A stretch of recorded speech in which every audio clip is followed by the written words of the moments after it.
avait aussi même des enfants touchés par du polyhandicap. Et toi, tu as su adapter en fait des exercices pour que le parent fasse. Est-ce que tu peux nous en dire un petit peu plus? Alors, bonjour Guillaume, c'est un plaisir de t'entendre aujourd'hui. Il y a un peu plus d'un an, on t'a fait venir en fait à l'association Miel Abeille pour nous faire découvrir des ateliers que tu faisais avec les enfants. Mm. Et tu nous as fait découvrir beaucoup de belles choses. Du coup, on s'est dit, allez, on va faire venir Guillaume pour dérouler une vraie formation parce que les outils que tu nous as donnés ont été précieux. Tu as répondu présent, donc on est super content. En fait, dans l'atelier, on avait des personnes qui étaient touchées par de l'autisme. Mm. On avait aussi des enfants qui étaient touchés par des troubles lys. Mm. Et on avait aussi même des enfants touchés par du polyhandicap, Oui. donc non-verbal, mais qui communiquent un peu par la gestuelle et un peu empêchés physiquement. Du coup, ça pouvait un peu freiner les parents, le fait que l'enfant ne soit pas en capacité de reproduire exactement ce qu'on lui demande. Et toi, tu as su adapter en fait des exercices pour que le parent fasse. Est-ce que tu peux nous en dire un petit peu plus sur justement les adaptations possibles et les exercices, les exemples qui peuvent être déroulés pour Ouais. ce public? C'est vrai qu'il y a un an, j'étais venu animer un atelier de 3 heures sur Multimove. En fait, c'est un outil qui est très polyvalent finalement. Ça touche vraiment tout public, hein. C'est à la fois un outil qu'on peut utiliser à la maison avec son enfant, et c'est un outil qu'on peut utiliser aussi bien en séance individuelle qu'en classe même, hein. J'ai des enseignants qui viennent se former également. C'est un outil avec des balles de rebond et des sacs de sable, donc c'est un outil très ludique qui est très accessible et qui est très motivant. Je me souviens dans l'atelier l'année dernière que une des jeunes filles qui était présente, il me semble elle a un TSA. Et dès qu'on a sorti les balles de rebond, tout de suite, elle a vraiment accroché et elle s'est impliquée dans la pratique.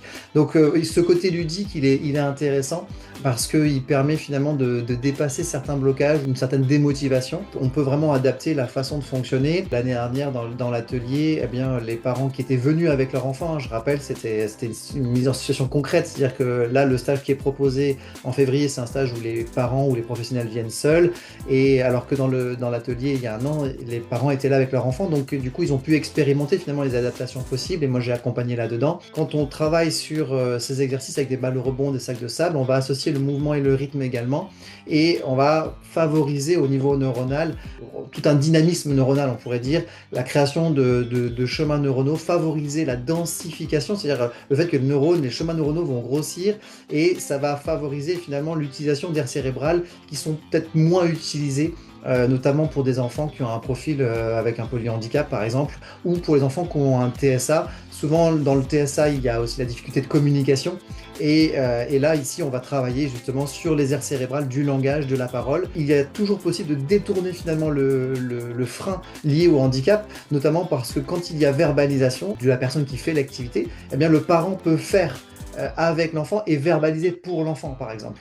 Quand il y a un mouvement à faire et que l'enfant est limité du fait de son handicap à pouvoir faire le mouvement, ne serait-ce que par exemple de passer un sac dans l'autre main, eh bien le parent va pouvoir le faire avec lui et lui tenir la main et lui faire passer en verbalisant, par exemple. Donc finalement, les adaptations, elles sont assez faciles à mettre en place. Au cours du stage, ils vont découvrir les exercices, ils vont découvrir toutes les possibilités. Exercices avec les sacs de sable, exercices seuls, exercices à deux, exercices en groupe, avec les balles également. On va échanger, c'est ça le but du stage, c'est ce qui n'existe pas en e-learning. Là, ici, dans le stage, les parents vont pouvoir poser les questions et on va pouvoir discuter ensemble sur les adaptations possibles. Puis dans la deuxième partie du stage, en stage d'approfondissement, il y a beaucoup de temps de pratique individuelle pour permettre aux personnes de pouvoir bien, développer leur maîtrise des exercices. Et c'est aussi des moments où je peux me concentrer sur une personne, un participant, un stagiaire, et répondre à ses questions aussi, l'accompagner lui dans sa pratique, mais aussi venir répondre à ses questions.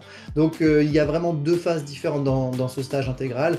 La partie initiation, on est plus en collectif, on découvre les bases, les fondements, puis la partie approfondissement, où là les parents et les professionnels vont pouvoir d'une part progresser dans leur maîtrise, et en même temps on va avoir des temps d'échange qui vont être plus importants et plus personnalisés. Tu peux peut-être juste nous dire, pour finir, en gros, on sort de ce stage-là, donc en tant que parent, avec des outils qu'on peut adapter pour développer aussi la parole, aussi pour toute la partie motrice également.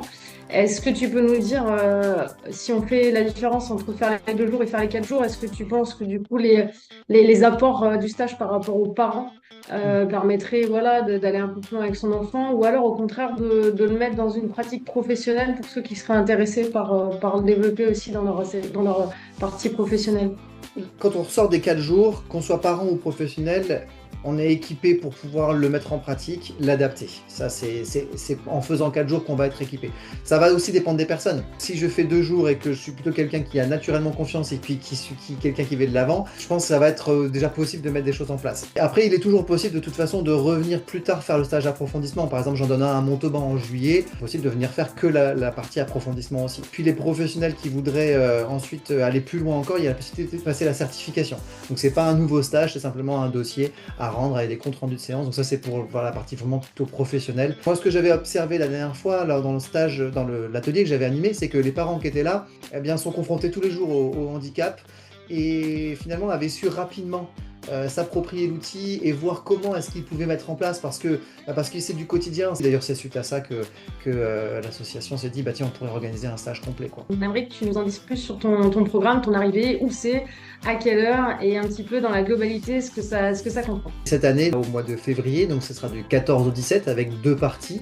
Une première partie le 14-15 sur ce qu'on appelle le module initiation pour découvrir la pratique et puis le 16-17 pour la partie approfondissement où on va un peu plus loin. Le stage aura lieu à Ison, entre Libourne et Bordeaux, on va dire, sur 4 jours. Donc les personnes peuvent faire que 2 jours hein, si elles le souhaitent, notamment le premier module. Et les horaires, c'est de 9h, 17h30. Le stage d'initiation, c'est vraiment prendre connaissance un petit peu de l'outil et de la pédagogie de la parole qui sous-tend tout le travail que je propose au niveau de la verbalisation et tout le travail sur le langage. Et puis la deuxième partie, eh bien, c'est d'aller plus en profondeur, de repartir finalement au bout de 4 jours avec une aisance dans la pratique des exercices en fait, pour pouvoir ensuite le réutiliser soit à la maison, soit en séance individuelle, soit en classe aussi, quoi. Tu peux juste nous rappeler peut-être les dates? C'est du 14 au 17 février à Ison, de 9h à 17h30, samedi, dimanche, lundi, mardi.